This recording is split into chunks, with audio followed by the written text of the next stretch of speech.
इथे आधी दर्शनासाठी गेलो स्वामींच्या वटवृक्ष मंदिरात। दर गुरुवारी आणि विशेषतः पौर्णिमेला इथे खूप सारे भाविक दर्शनासाठी येतात। हे मंदिरच संपूर्ण वटवृक्षाच्या छायेमध्ये, त्यामुळे आत गेल्यावर कितीही गर्दी असली तरी वेगळ्याच प्रकारची शांतता मनाला जाणवते।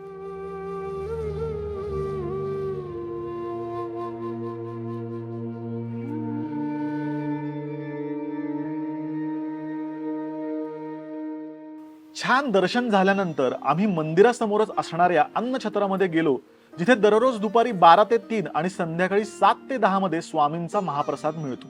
दिवसाला कमीत कमी 30 ते 40 हजार भाविक इथे जेवतात आणि गुरुपौर्णिमेला आणि स्वामींच्या प्रगट दिनी तर दिवसाला 1 ते 1.5 लाख लोक जेवतात।